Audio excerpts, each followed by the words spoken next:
Hello.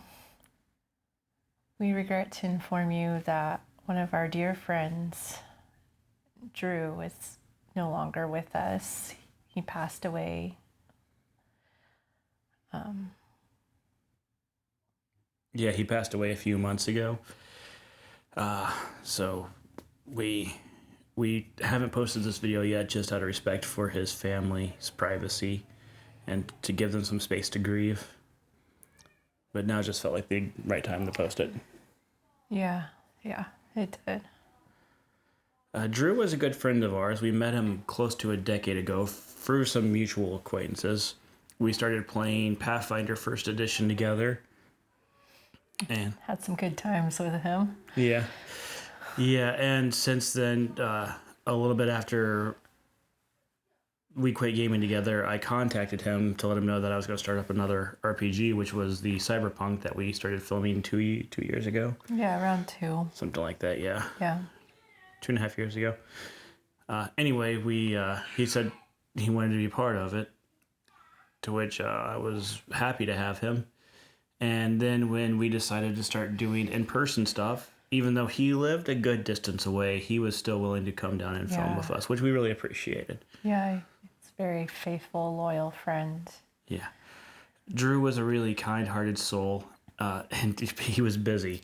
I'm surprised he was able to film with us at all because his calendar would have more colors on it than calendar. Yeah. If you he's like, oh, here's my schedule, and it would just be like every day there'd be stuff going on, and I'm like, how do you do this, dude?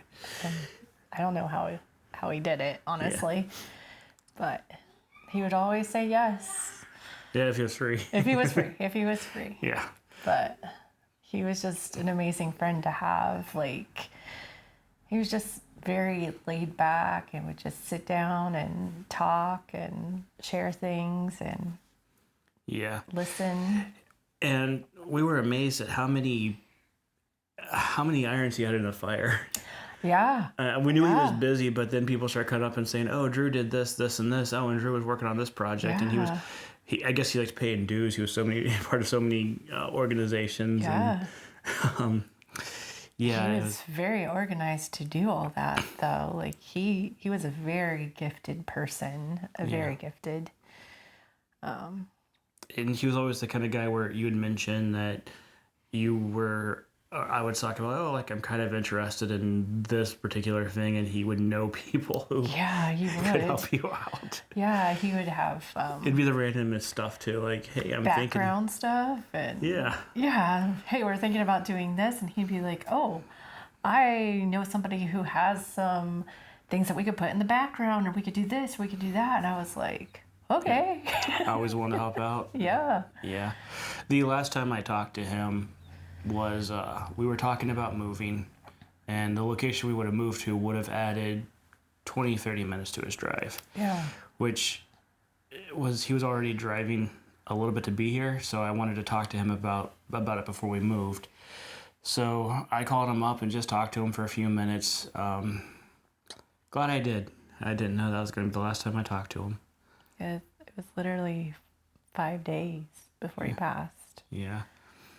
And then the day before we were meant to film another episode of Cyberpunk, Olivia saw some messages on social media that Drew needed prayer because he was found unresponsive at his house. And we found out that it was a stroke, right?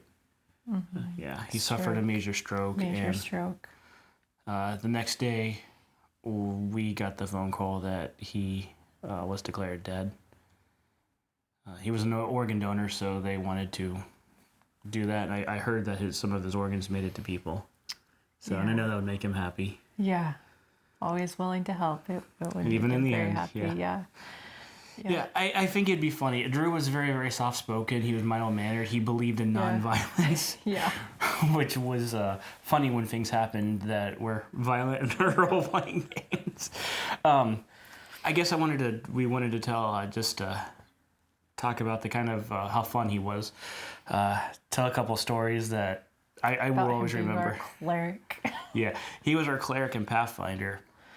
And he made his character, and I think he was playing by the official Pathfinder rules, which is glass cannon, basically. Well, he was glass bones at first because what happened was he was rolling up for his health. Yeah. And when I play, I just let people have their full amount of the die roll. I just give them that max die roll just so they're not dying after a hit. Yeah. But he didn't know that, so he rolled up and he had it made. So he had like very little HP, and they were in a puzzle, and the sorcerer and him were. They were stuck. So the sorcerer was bored. So he's like, I'm gonna throw a rock at this guy. And these guys were longtime friends. So I was like, Are you sure? He's like, Yeah. I'm like, Okay, make an attack roll. So he makes an attack roll. He critically succeeds, which means he does max damage and some other things. So he ended up sending the cleric into death saves by throwing a rock at him. So fast forward like 2 years. Something like that. 2 years. I think it might have even been more. It felt like a long time because It had to be at least a year. Yeah, it was a long time. This was several adventures later. The party was on the run from some centaurs. Yeah. And they got split up because, of course, the rule is you don't split the party, but the party is always split. And Scooby-Doo. Drew and the sorcerer and another player had fallen into a river, and they were washed out, so they were trying to climb back up a cliff to try to get with everybody else. The sorcerer and the other player both failed their strength test, so they were trying to climb up this rock, and they were not able to get up, but Drew critically succeeded on it, so he just was able to easily climb up to the top of the cliff. Yeah. So I'm like, okay, do you have a rope or something you want to throw down at them? What do you want to do? Out of nowhere, he's like, is there a rock around? And I'm like, yeah. And he's like, okay, I find one about the size of a basketball and I throw it at the sorcerer. I'm like, okay, are you sure? Yep. Okay, make an attack roll. He critically succeeded. So the sorcerer falls. I have to look up all the rolls for like rock damage, falling damage, and all that stuff. And I'm like, okay, how many hit points do you have left? He's like, I'm making death saves. Over a rock throw. Yeah. Again. So then Drew says, now we're even. And it came back to me about the whole thing. And I was laughing, of course. So fast forward later on in this adventure, they were cornered by the centaurs. And Drew and the sorcerer were both trying to make stealth saves so they could hide in the woods so the centaurs wouldn't see them. Unfortunately, they both failed. And I think Drew critically failed. He did. So in the story, he was essentially sticking. I think his he butt buried was his head. like sticking He out buried his head in the ground, yeah. his butt sticking out. And the sorcerer's like, I want to pull him out and say, he's the one that framed your kid, or he's the one that killed your kids. So I had him do a opposed strength check, which of course the sorcerer won. Yeah. Even though he was really weak, the sorcerer won. And I had him do a some sort of like bluffing check, which sorcerers have good charisma. So of course he succeeded that as well. So the centaurs believed him. Of course. And so I had the centaurs cut off Drew's head since he was defenseless. Yeah. So then later on I contacted Drew, because we ended on a cliffhanger there. So I contacted Drew and I'm like, hey, do you want to keep this character? Do you want to roll up another one? He's like, I want to keep him. So I gave him this whole scenario where he had to communicate non-verbally with the players, and he had to knock once for yes and two for no. We were so confused. You're like, it's like, is this it? And he would just look and go.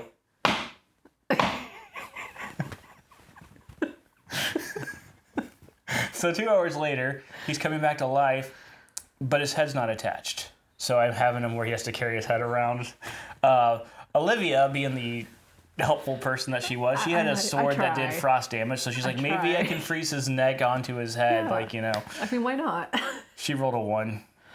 So when he woke up, his head was frozen to his butt. Yeah. I tried. You did. He appreciated the effort. So for the rest of the campaign, he would walk around with his head, holding his head up and stuff. It was great. At least the other player had a fire sword, so... Yeah. So then I think another one of my favorite stories, Drew isn't really as much of a main character, but he was definitely part of this. Oh, yeah. This was in our Cyberpunk campaign that we're still doing. The group is responsible for putting a landmine down that killed a nun. They decided that it'd be a good idea to write a news article to frame Brad Pitt for killing the nun. Which, of course, the mechanic or the tech wrote a great composition. He's critically succeeded to frame Brad Pitt. So then the next adventure, they needed to go to a masquerade. Yeah. If you want to add anything, go ahead. But we had to go to a masquerade, and we went to this shopping area to find costumes. Yeah, costume shop to find these costumes to go to this masquerade.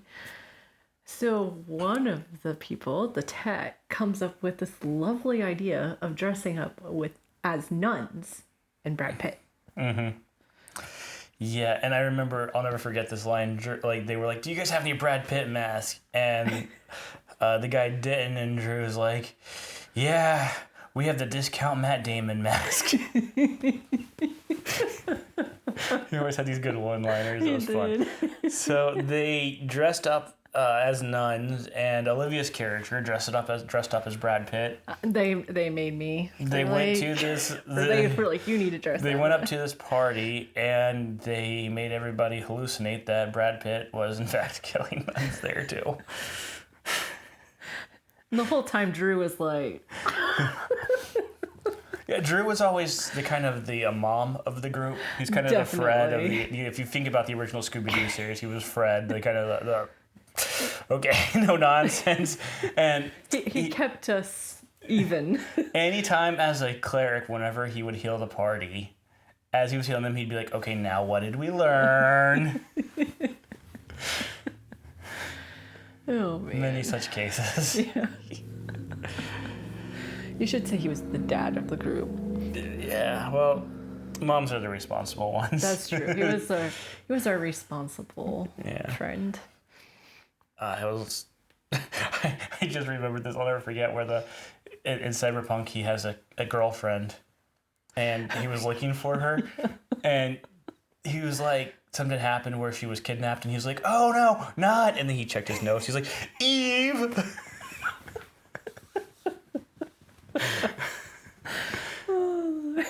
That was really good, though. We kept bringing that up every week for a while. And I just remember the last time we filmed with him, before when I was setting up everything, he arrived early because he would always arrive on time. Yeah, that was the last time we filmed with him. Well, he would... Wasn't it? This was the last time we filmed with him. He played with... played with Chase. Chase wanted to play Among Us so badly, the video game. so badly. And so he pretended to play it on the casino ship. That I'd already drawn out. On the table. Yeah. Like, he made it all up and played with Chase. It was so cute and amazing. Like, to take that time to play with a little boy, and which I know he knew him and everything, but just to make time for him is special. So he's a special person to do that. Yeah. We're gonna miss Drew. He was one of the good ones. And I know people say stuff like that, but he really was. He really was. So, well, guys, thank you for those who watched. Just really, we obviously have prayed for his family. I think I would bring healing and comfort in this time. You know, those holes never get filled, but, you know, when God walks with you, it becomes a bittersweet thing. Yeah. So, take care, guys, and I guess hug your loved ones. Hold them close every day and tell them that you love them. You never know when it will be your last.